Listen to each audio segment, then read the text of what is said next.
Hello students, welcome to my channel UP board English stream.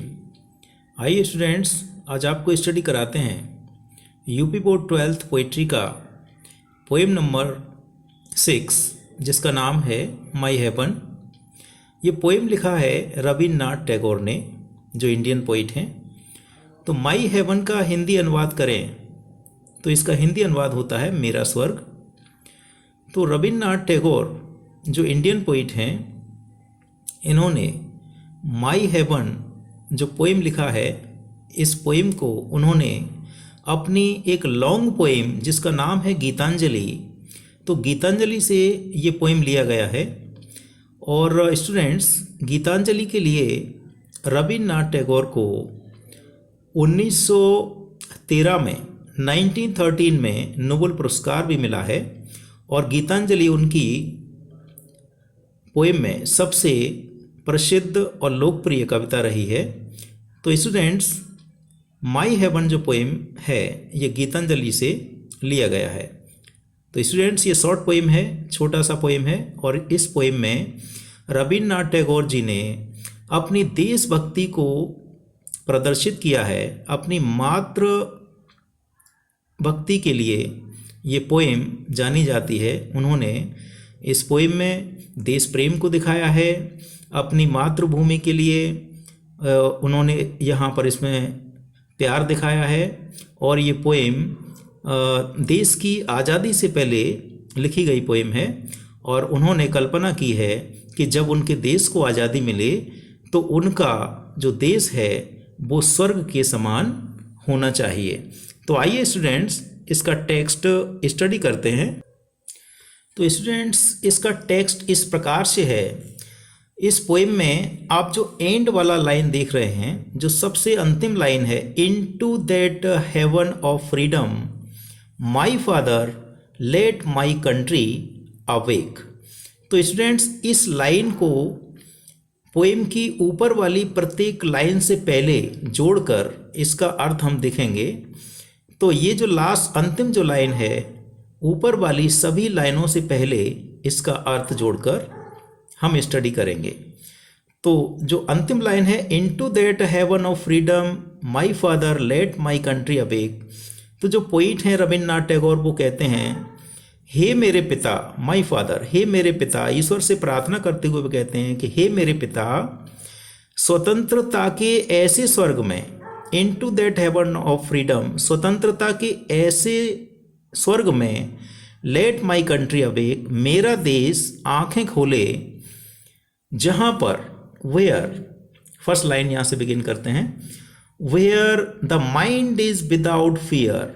तो poet कहते हैं, हे मेरे पिता, स्वतंत्रता के ऐसे स्वर्ग में उनका देश आंखें खोले जहां पर, where the mind is without fear, जहां पर लोगों के मन में, उनके देशवासियों के मन में किसी प्रकार का भय ना हो। उनके देशवासी जो हैं वो निर्भीक हों, फियरलेस हों, उनके मन में किसी प्रकार का डर भय ना हो। उनके देश के लोग ऐसे होने चाहिए। And the head is held high, और उनके देशवासियों के जो सिर हैं वो सम्मान के साथ गर्व से ऊंचे उठे रहें। इसका मतलब है उनके देशवासी सम्मान से भरे होने चाहिए, सेल्फ रेस्पेक्टिंग होने चाहिए। वेयर नॉलेज इज फ्री, जहां पर ज्ञान सबके लिए स्वतंत्र हो, जहां पर ज्ञान प्राप्त करने पे कोई बंधन ना हो, जहां पर ज्ञान सबके लिए स्वतंत्र हो, जहां पर ज्ञान बिना किसी भेदभाव के दिया जाता हो, किसी भी तरह का भेदभाव नहीं किया जाए। ज्ञानी लोग जो हैं, जो वाइज लोग हैं, जो बुद्धिमान लोग हैं, वो सभी लोगों को ज्ञान प्रदान करें। स्वतंत्र रूप से ज्ञान सबके लिए होना चाहिए, सभी लोग स्वतंत्र होकर ज्ञान प्राप्त कर सकें। तो इस प्रकार का उनका देश होना चाहिए। Third line, where the world has not been broken up into fragments by narrow domestic walls. World, संसार, has not been broken up, broken up means टूटा हुआ ना हो, इनटू फ्रेगमेंट्स, फ्रेगमेंट्स मीन्स टुकड़े, हिस्से, भाग। भाई narrow domestic walls, narrow means संकीर्ण, डोमेस्टिक घरेलू, वॉल्स मीन्स दीवारें। और डोमेस्टिक वॉल्स का मतलब होता है जाति, भाषा, धर्म, बोली, इस तरह की जो संकीर्ण विचारधाराओं की जो दीवारें हैं, उनके आधार पर उनका देश टुकड़े टुकड़ों में विभाजित नहीं होना चाहिए। तो पोइट ये चाहते हैं कि उनके देश को जब आज़ादी मिले तो उनका देश एकता के सूत्र में बंधा हुआ होना चाहिए और जाति, धर्म, भाषा के आधार पर उनके देश के टुकड़े टुकड़े नहीं होने चाहिए, उनका देश एकता के सूत्र में बंधा हुआ होना चाहिए। Where words come out from the depth of truth, जहाँ पर शब्द सत्य की गहराई से होकर निकलते हों। मीन्स टू से उनके देशवासी सत्य के मार्ग पर चलने वाले होने चाहिए। उनके देश के लोग सत्यनिष्ठ हों, सत्य का पालन करने वाले हों, सत्य के मार्ग पर चलने वाले हों। Where tireless striving stretches its arms towards perfection. Tireless means अथक, अथक, न थकने वाला, न रुकने वाला, बिना थके हुए। स्ट्राइविंग मीन्स एफर्ट्स, प्रयास, हार्ड वर्क। स्ट्रेचेज मीन्स फैलाता है, बढ़ाता है। इट्स आर्म्स, अपनी भुजाओं को, बाजुओं को। टुवर्ड्स मीन्स की ओर, परफेक्शन मीन्स पूर्णता। तो यहाँ पर पोइट कहते हैं कि जहाँ पर अथक प्रयास, जहाँ पर अथक प्रयास अपनी भुजाओं को फैलाता हो, किसकी ओर? पूर्णता प्राप्त करने के लिए। तो पोइट का कहने का मतलब है कि उनके देशवासी जो हैं वो अथक प्रयास करने वाले होने चाहिए, उनके देशवासी मेहनत करने वाले होने चाहिए, कठिन परिश्रम करने वाले होने चाहिए और उनके देशवासी अपने लक्ष्य को पाने के लिए, अपनी पूर्णता को पाने के लिए निरंतर अथक प्रयास करने वाले होने चाहिए।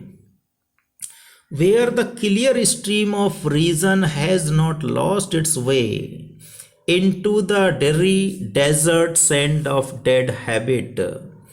Clear stream of reason. Clear means स्पष्ट, साफ सुथरी, स्वच्छंद। Stream means धारा। Of reason. Reason means विवेक, तर्क।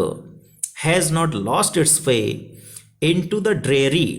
Dreary means नीरस, नीरस।